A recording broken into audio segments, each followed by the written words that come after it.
Bienvenidos. Estamos aquí con el gran placer de tener en entrevista a Irene Vallejo, quien no necesita mucha presentación, pero igual la vamos a dar. Ella es filóloga de parte de la Universidad de Zaragoza y también de la Universidad de Florencia.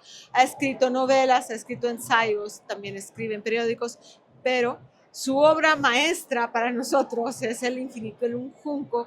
Y vamos a hablar acerca de este ensayo maravilloso y también de todas las cosas que haces. Bienvenida, muchísimas gracias Irene por estar con nosotros. Gracias por la invitación. Me hace muy feliz mantener esta conversación. Irene, muchísimas gracias por estar con nosotros acá en Espacio Libre.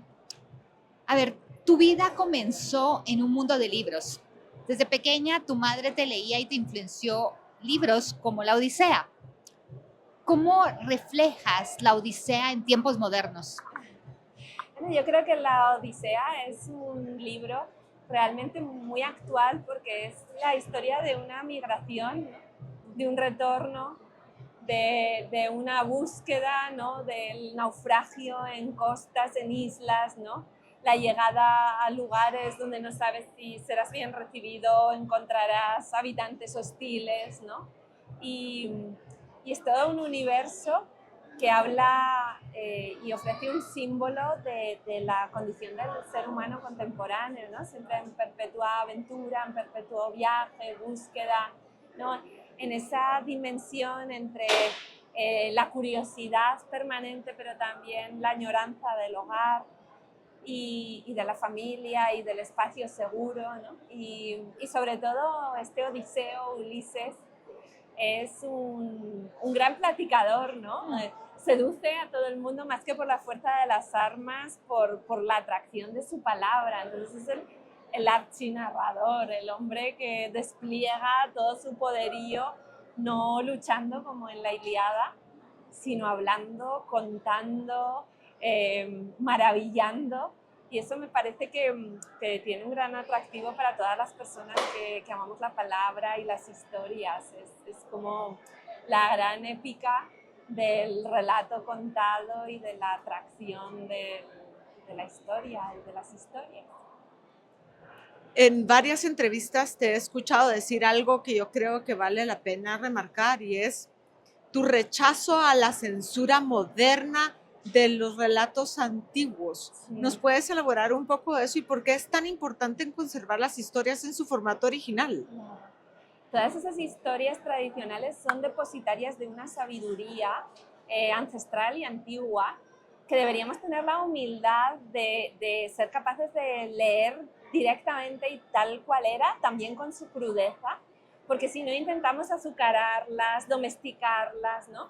Y entonces lo que sucede es que la historia deja de enseñarnos, el pasado ya solo nos ofrece una visión edulcorada que nunca existió porque no ha habido una época de remanso, de perfección, ¿no? Como la que queremos dibujar. Entonces, creo que no debemos ser desleales con las luchas del pasado. Todos los ángulos oscuros de la historia y de nuestras historias son necesarios para entender también las luchas, las búsquedas.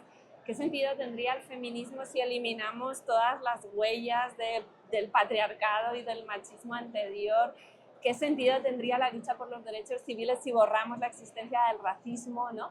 Creo que tenemos que estar también en contacto con las partes oscuras del pasado para aprender de ellas, para aprender cómo llegaron, cómo se instalaron, incluso en qué discursos se apoyaron. Y yo siempre reclamo que leamos con una perspectiva crítica. No todo lo que aparece en los libros, ni siquiera en los grandes clásicos, tenemos que estar de acuerdo, tenemos que admirarlo, pero sí tenemos que entender en toda la complejidad humana el mundo del que venimos, con todos sus retos y con todas las batallas ganadas y perdidas en el pasado, ¿no? Y por eso creo que la gran fuerza de los relatos antiguos está en su autenticidad y en su testimonio de lo que es realmente el mundo. Pretender que los libros infantiles sean todos felices, ¿no? y optimistas y radiantes es estar alejando a los niños de lo que toda la vida han sido los cuentos infantiles, que es una forma de enfrentarnos con también lo terrible del mundo en un espacio seguro, con los padres, con la familia, ¿no? es un poco como una vacuna, es una inmunización ante la crueldad y la maldad del mundo en un lugar donde puedes vivir ese miedo protegido y amparado por los tuyos. Todos los relatos infantiles de todas las culturas han sido siempre muy terroríficos, con niños abandonados, ¿no? Con muerte, con sangre.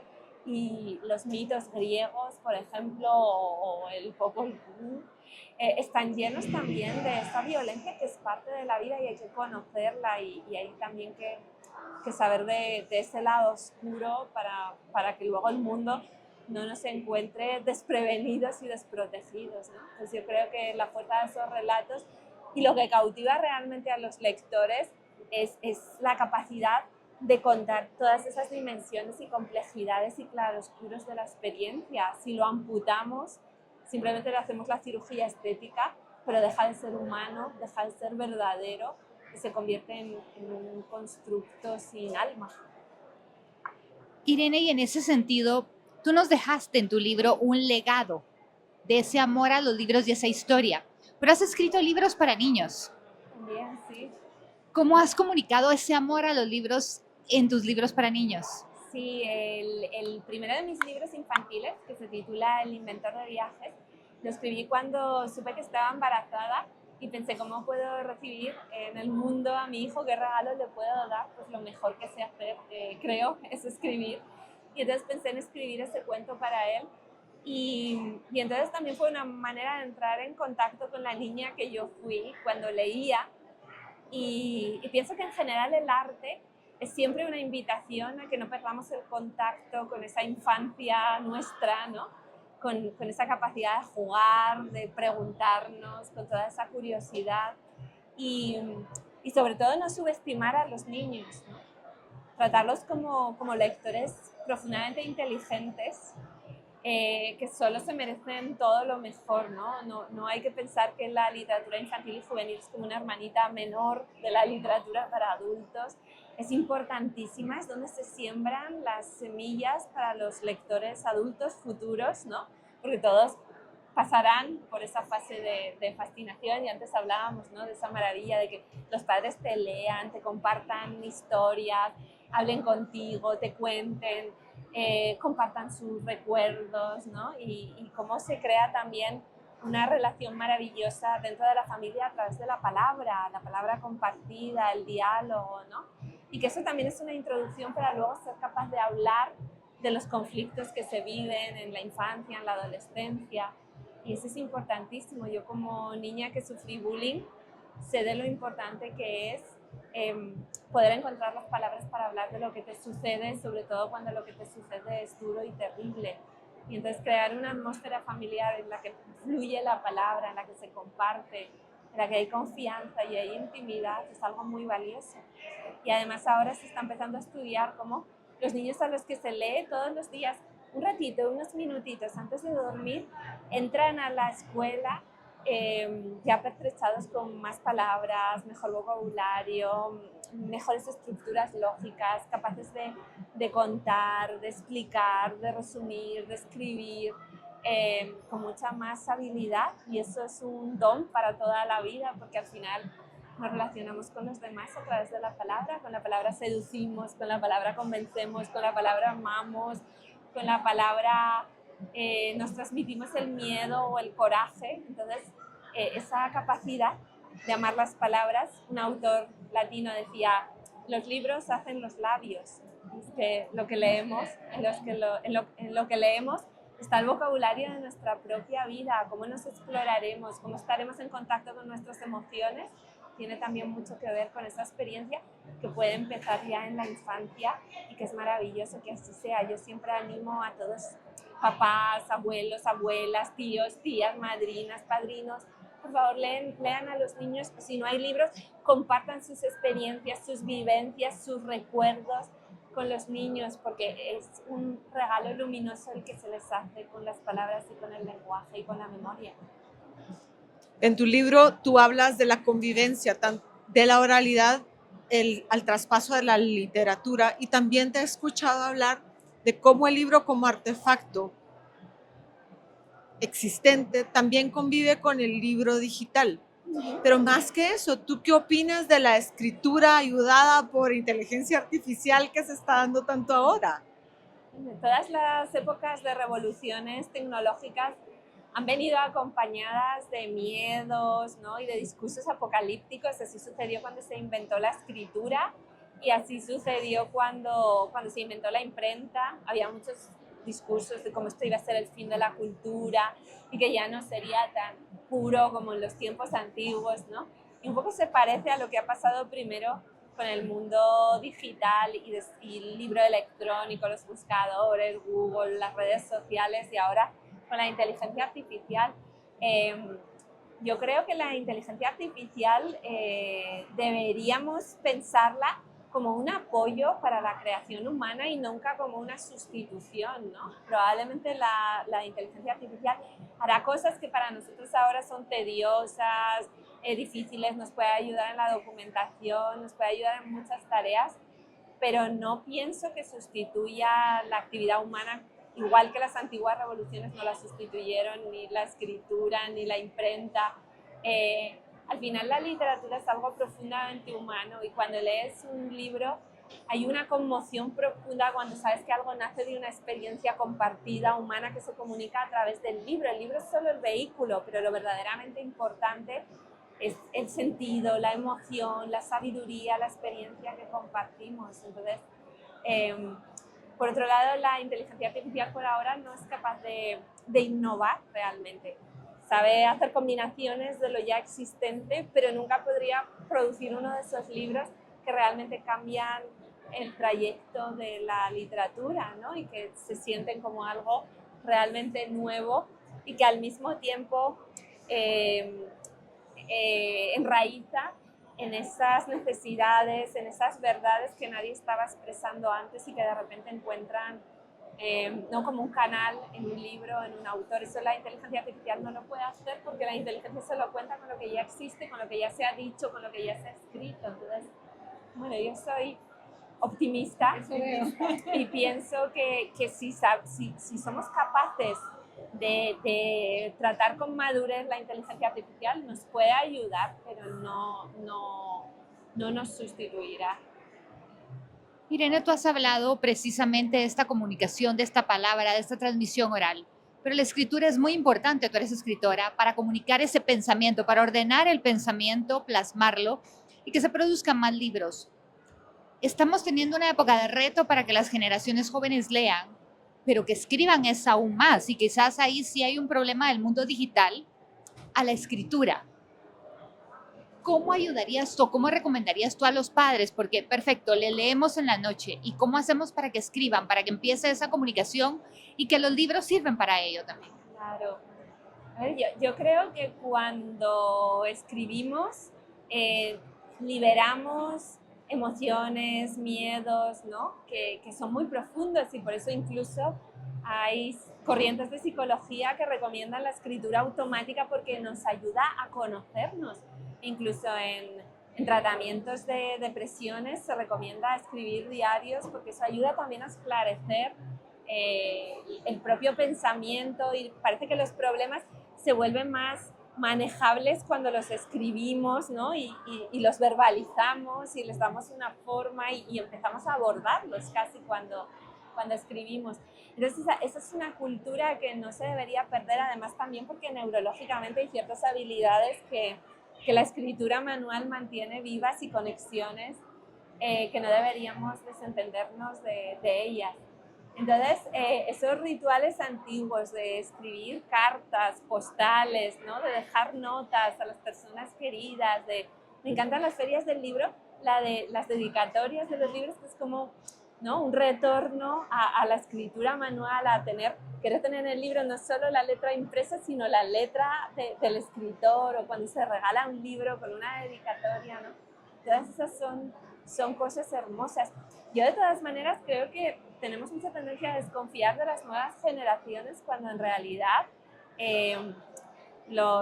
todos los años en España se publican los barómetros de la lectura que año tras año dicen que la población infantil y juvenil es la que dedica más horas a la lectura al año.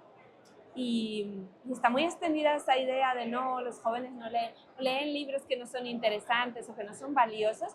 Yo creo que tenemos que confiar en ellos. O sea, cuando hablamos sobre lectura y sobre libros, respetar su libertad y respetar su propio trayecto, ¿no? Que descubran los libros, que busquen, que encuentren lo que quieran leer. Es tan maravilloso el mundo de las ferias del libro, donde ellos también pueden encontrar escritores, ver que los escritores no son entidades extrañas, sino personas vivas con sus historias, con sus emociones, con las que se relacionan. Y no sé, el animarlos a las librerías, a las bibliotecas, a las actividades culturales.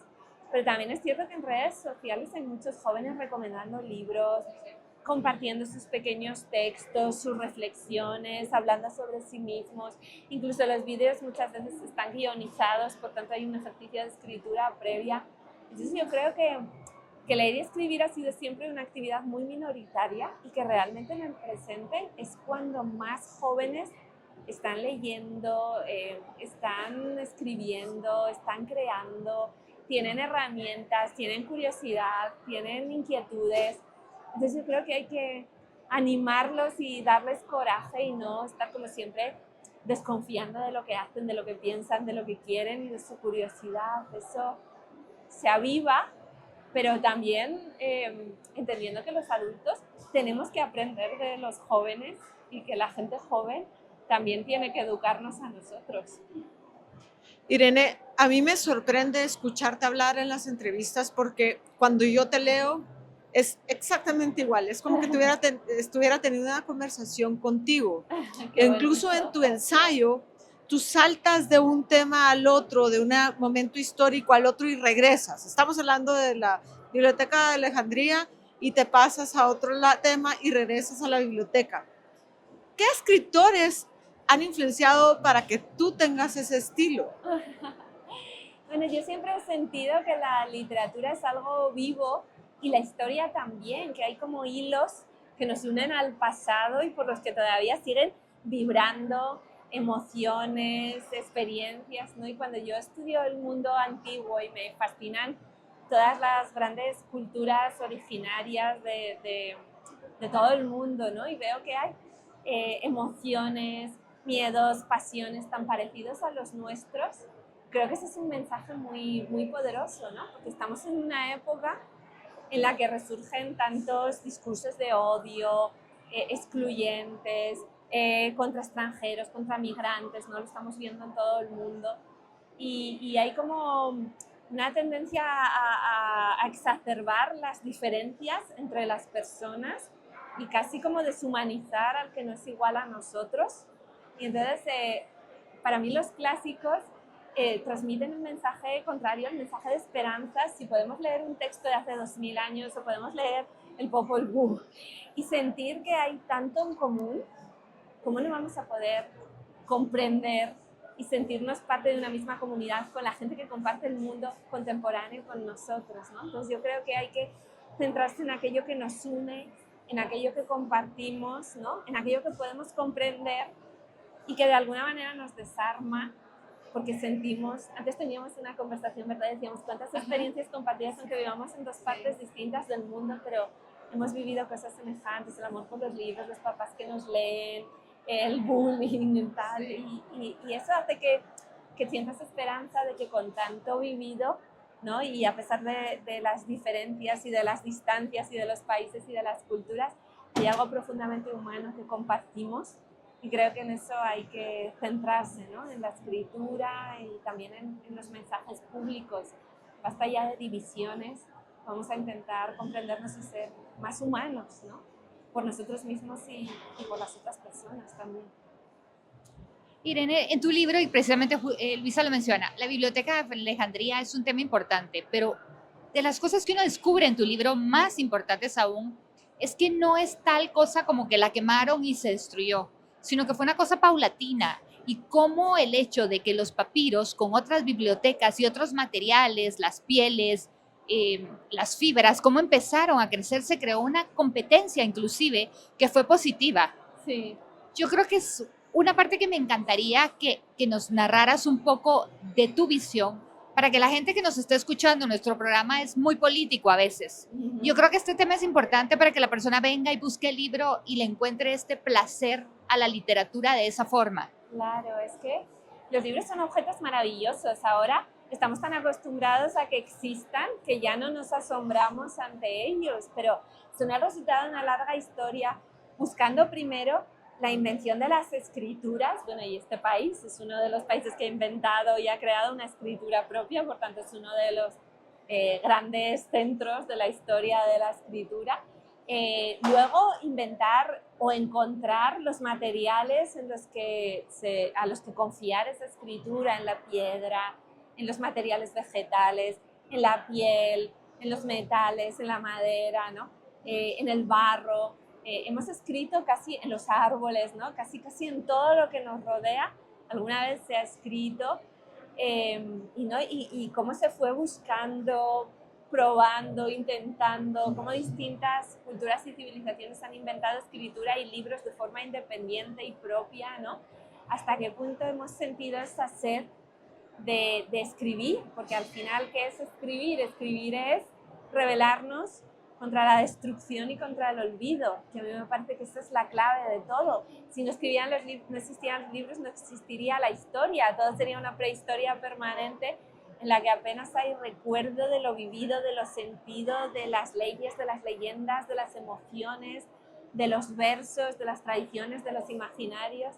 Y entonces dar continuidad a eso es hacer que nuestras vidas no discurran solo en el tiempo que vivimos, sino que se amplíen hacia el pasado y también hacia el futuro, porque a través de toda esa experiencia acumulada imaginamos futuros, los futuros que queremos. Entonces es como una sensación de brisa, de amplitud, ¿no? De expansión de la propia vida fundiéndose con otras vidas del pasado y de la memoria y de los antepasados. Entonces esa para mí es una gran historia, cómo se ha conseguido todo eso, cómo hemos experimentado, cómo hemos buscado, cómo hemos ido creando distintos libros, cómo se ha competido por ellos, cómo han sido pues también un símbolo de estatus y de poder, cómo se ha democratizado el acceso a los libros, que al principio eran una propiedad pues solo de grandes reyes, de aristócratas, de emperadores, de sacerdotes, y cómo hemos conseguido que cada vez más gente se le vaya abriendo el mundo de la lectura, y cómo intentamos también que territorios que antes no formaban parte del mapa de la literatura y de memorias se vayan incorporando. El primer día que estuve en la feria, vinieron unas maestras de Atitlán con sus estudiantes, sus chicos y chicas, y me contaban cómo celebraban talleres de escritura para que las mujeres cuenten su propia historia y esa memoria no se borre porque quede escrita y quede documentada, ¿no? Entonces son cosas maravillosas que han sucedido en un largo recorrido por el tiempo, con muchas luchas, con héroes, con villanos, con aventuras, con persecuciones, con censura, con peripecias, ¿no? Con mucho odio y mucho amor a la libertad que representan los libros. Y es una gran historia de aventuras. Yo cuando escribí El infinito en un jugo quería escribir como las 1001 noches de la historia de los libros y de la lectura. Completamente logrado, sí. Pero también es una historia política, porque también es una historia del poder que da la información y el conocimiento, y cómo, ¿no? Hay también muchas tensiones entre abrir y cerrar el acceso a ese poder y a ese conocimiento, y la lucha contra las mentiras, con la propaganda y la desinformación, que no son un asunto de hoy, sino que vienen de muy lejos, ¿no? Y creo que todo lo esencial lo toca la historia de los libros, porque los libros nos atraviesan, y cuando hablamos de libros hablamos de seres humanos, ¿no? Y de la misma condición previa de que exista nuestra historia, porque si no existieran libros y escritura no habría historia, ni pasado, ni memoria, y entonces tendríamos unas vidas como mucho más estrechas y pequeñas. Me encanta preguntar, ¿qué libro tienes ahorita en tu mesita de noche y por qué? Bueno, ahora estoy ya trabajando en el siguiente proyecto, el siguiente libro, que va a tener que ver con los cuidados, que para mí es una de las grandes cuestiones del presente que lo atraviesa todo, desde el cuidado del planeta y la ecología y la naturaleza, hasta el cuidado de las personas y Y tiene mucho que ver con la historia de las mujeres, porque al final las mujeres hemos sido las grandes cuidadoras, el precio que hemos pagado por cuidar a nuestros hijos, nuestros ancianos, los enfermos, ¿no? Pero al mismo tiempo no puede haber futuro sin cuidados. Y entonces ahora estoy buscando libros que me sirvan de inspiración para esta nueva escritura. Entonces me interesa mucho también la historia de la discapacidad y de cómo la hemos integrado en la sociedad. Y entonces tengo ahora una novela francesa que habla del nacimiento de un niño con discapacidad. Y al mismo tiempo siempre tengo cerca libros de poesía, porque para mí, aunque no escribo poesía, la poesía es muy inspiradora. Y entonces pues intento leer libros y además también poesía constantemente. Y ahora que he llegado aquí a la feria estoy pidiendo a todo el mundo que me recomienden libros de literatura guatemalteca contemporánea también para leer, y ya me han regalado varios libros, también recopilaciones de poesía, autores contemporáneos, y estoy como muy deseosa también de empezar a leer esos libros y aprender y nutrirme de su literatura y volver a España con una buena representación de lo que se hace y de la vitalidad literaria que tienen acá. Irene, de las cosas que quizás menos personas conocen de ti es que eres columnista. Has trabajado en prensa y es muy difícil cuando uno escribe tomar ideas nuevas, tener... ¿Cómo manejas la escritura de un texto, tu columna? Bueno, muchos autores escriben sus columnas, pero cuéntanos tu faceta de escritura como columnista. Para mí el periodismo es un poco como, yo lo llamo el gimnasio de la escritura, porque me obliga a escribir semanalmente algo, aunque me falte la inspiración, aunque no se me ocurra nada, tengo un compromiso de llenar un espacio, y entonces es un ejercicio constante, ¿no? Como tiene esa parte de disciplina, de estar siempre escribiendo, siempre pensando. Y lo que yo le agradezco al periodismo es que me mantiene muy abierta a la gente, ¿no? Siempre, cuando tengo la oportunidad, viajo por los libros, es como preguntarle a todo el mundo, bueno, ¿qué les preocupa? ¿Qué sienten? ¿A qué tienen miedo? ¿Qué les inspira esperanza? ¿No? Como para saber cuáles son las grandes cuestiones en cada momento que está viviendo la gente, y como absorber y estar en el mundo de una manera como mucho más atenta, ¿no? ¿Qué está sucediendo? Estoy en el autobús o en el tren y estoy intentando escuchar de qué habla la gente, no, o en la fila del supermercado, yo en la tienda o en la frutería del barrio, ¿no? De qué habla la gente, qué dice, de qué se queja, qué les preocupa, qué les ilusiona. Y entonces como estar siempre intentando encontrar esas capas. Yo no soy periodista, claro, no hago periodismo de investigación, pero bueno, como escritora que colabora en prensa, sí que me gusta intentar sacar a la superficie cosas que quizá no estamos hablando, pero que le preocupan a la gente que me rodea y a la gente que conozco y los países que visito. Y entonces como un intento de ser testigo de un mundo que es fascinante, que está lleno de personas y de miradas y de visiones. Intentar, bueno, pues que eso tenga un poquito más presencia también en los periódicos, ¿no? Porque parece que siempre tendemos a hablar de los mismos temas, a preocuparnos de las mismas cosas. Y esta cuestión de los cuidados, para mí es absolutamente esencial y no está todo lo presente que debería. Todas las historias de la gente que se dedica a cuidar a otros con enorme esfuerzo y muchas veces con penalización económica y personal.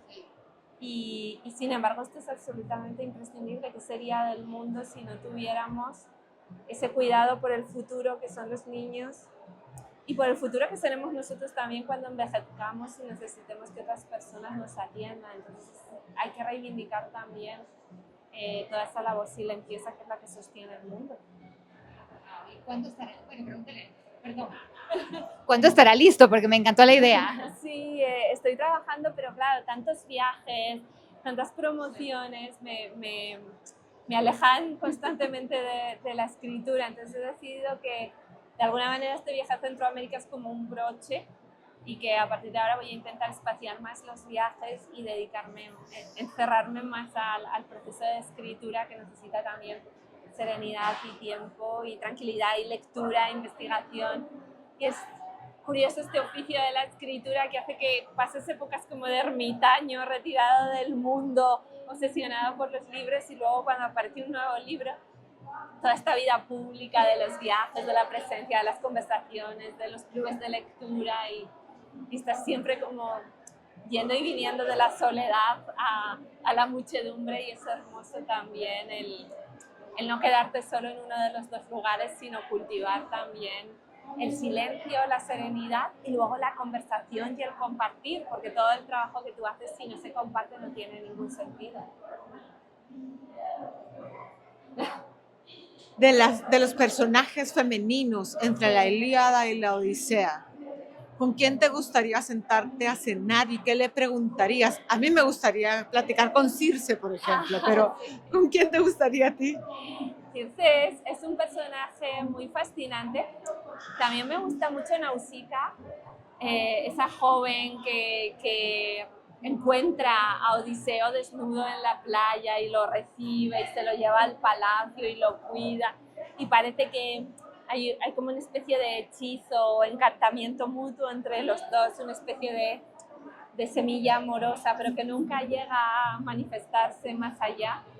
Y hay una novela muy interesante de Robert Graves, que él crea la hipótesis de que Nausicaa fuera realmente quien escribió la Odisea, una princesa, una joven muchacha, que fuera la que inventó no escribir, porque en ese momento no había escritura, pero sí la que creó el poema que luego se escribiría, porque hay una teoría entre varios filólogos de que la Odisea es un poema más femenino, ¿no? Que tiene, en comparación con la Ilíada, que es el poema guerrero, este es un poema en el que aparece de repente toda la humanidad, los esclavos, las mujeres, las reinas, el personaje como el porquero, ¿no? Niños, adultos, ¿no? De repente se navega, se llega a distintas islas, hay muchos rostros de mujer en este poema, porque tienes Calipso, Circe, Penélope, Nausicaa, y entonces es como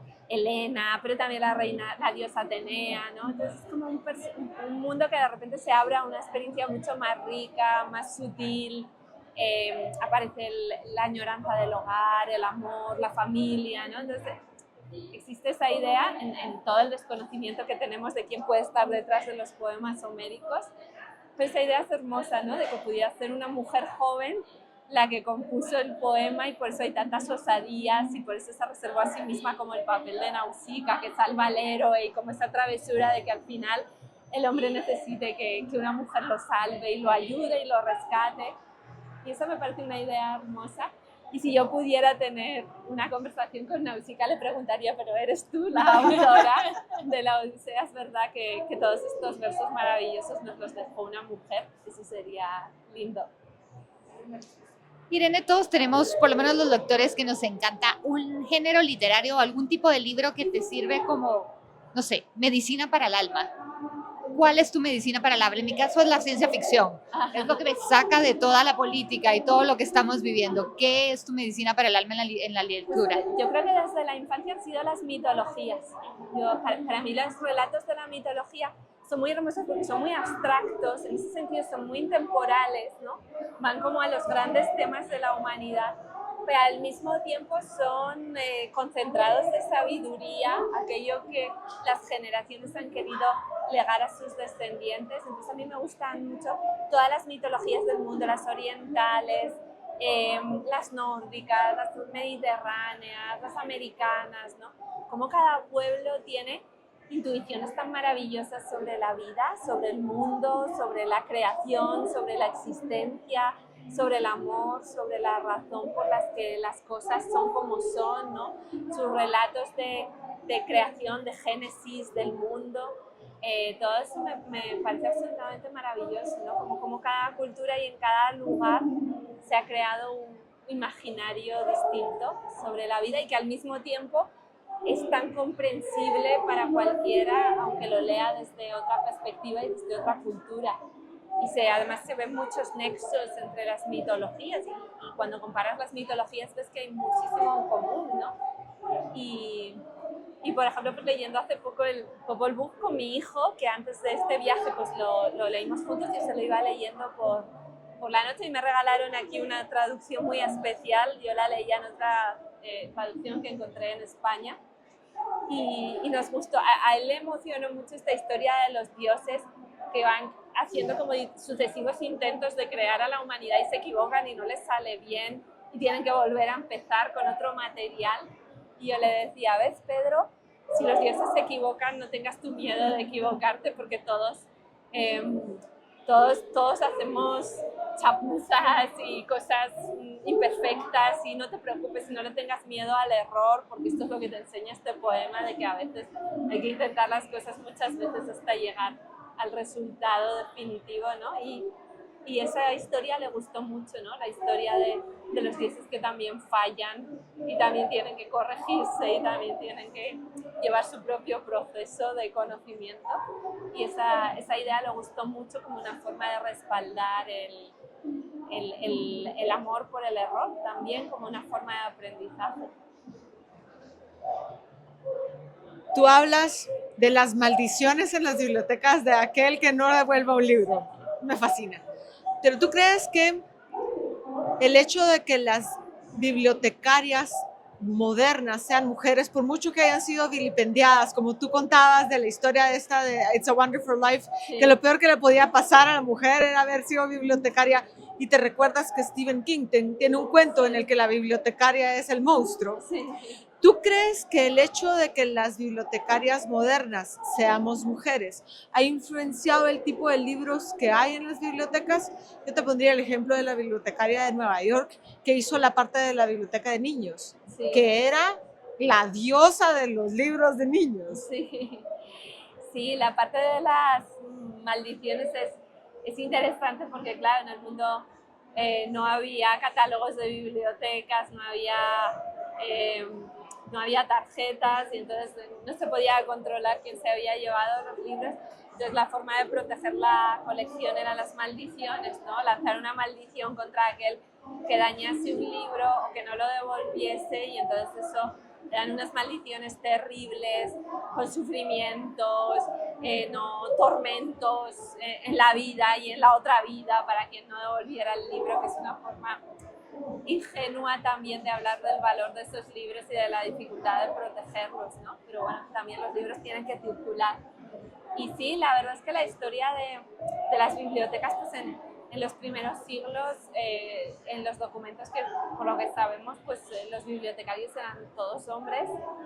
En la Biblioteca de Alejandría, desde luego. Y luego, con el paso del tiempo, van entrando las mujeres en las bibliotecas hasta que se ha convertido en un oficio muy femenino. Y yo creo que sí, que eso también ha ayudado a corregir desequilibrios en las colecciones, porque creo que en general las mujeres somos también más sensibles a estas voces que han sido orilladas, ¿no? Y que no han tenido cabida habitualmente en la literatura. Y sentimos que habla de unas experiencias que conocemos bien y también pues claro, la experiencia directa de la maternidad, del mundo de los niños. Me gusta mucho que a la lengua que nos enseñan en la infancia se llame materna, porque hay una relación entre la mujer y la enseñanza del lenguaje y de las palabras y esa sensibilidad. Y entonces creo que sí que ha transformado la manera en la que entendemos la literatura, el hecho de que haya más mujeres bibliotecarias, más mujeres profesoras y maestras, más mujeres que tienen la oportunidad de dedicarse profesionalmente a la escritura. Eso está haciendo que afloren también a la superficie mundos que antes estaban más ocultos o desprestigiados. Y cuanto más polifónica sea una biblioteca, una librería, una colección, ¿no? Una mirada, mucho mejor, más enriquecedor va a ser. Irene, al hablar de las bibliotecas, de la historia, de la literatura, yo te noto sumamente optimista del futuro que nos espera y sobre todo lo de las generaciones jóvenes, que uno está como muy escéptico de lo que está pasando en los temas educativos, precisamente por la lectoescritura. A lo largo de toda tu libro es un viaje en el tiempo. Esa es la verdad, la historia de la lengua, de la literatura y demás.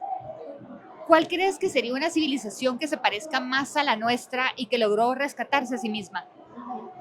A ver, yo encontré semejanzas entre la cultura alejandrina, helenística y la del mundo presente, por muchos motivos, porque se habla de una especie de antecedente de la globalización, ¿no? Cuando el mundo conquistado por Alejandro Magno reúne o crea una confluencia entre la civilización egipcia, las orientales, la griega, la romana, ¿no? Y ahí se crea un magma de cultura fascinante y en muchos aspectos pues tiene que ver con los problemas y los conflictos de nuestro mundo.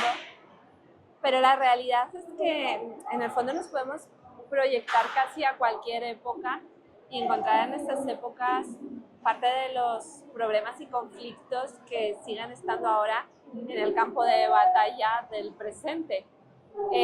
Yo creo que llevamos dentro toda la historia y no es algo muerto, ni es un museo de figuras de cera, ni una especie de campo de tumbas de mármol, sino es algo profundamente vivo y esa es la historia que a mí me interesa, no hablar del pasado por erudición, sino porque nos ayuda a entender que a veces también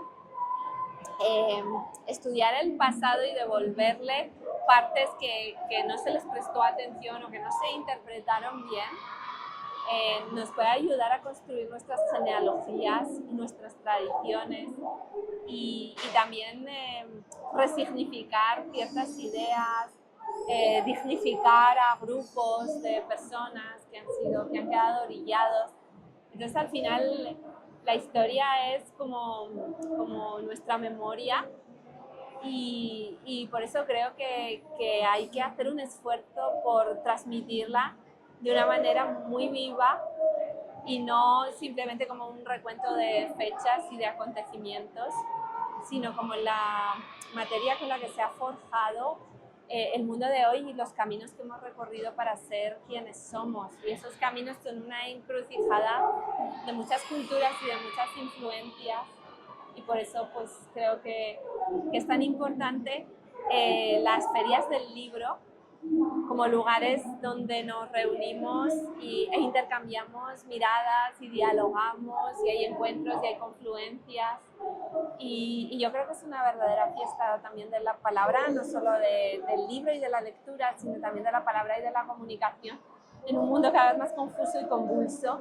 Estamos muy sedientos de sentido y eso también se crea en estos encuentros, en estas conversaciones y en esta fiesta de lo que somos, ¿no? Y la celebración de los sueños, de la fantasía y de la imaginación, sin los cuales no podríamos vivir, ¿verdad? Como decías anteriormente, pues al final acudimos a los mundos imaginarios también para liberarnos del peso de una realidad que a veces es abrumadora, pero también para entenderla mejor. Irene, te agradecemos tanto el tiempo. Quisiéramos seguir hablando contigo todo el resto de la noche, pero hay muchísimas más personas aquí que esperan hablar, escucharte, escuchar esta riqueza que tienes que poder compartir con nosotros. Gracias por haber estado en nuestro programa Espacio Libre. Gracias por escribir esta maravilla y esperamos con ansias el próximo libro. Muchísimas gracias.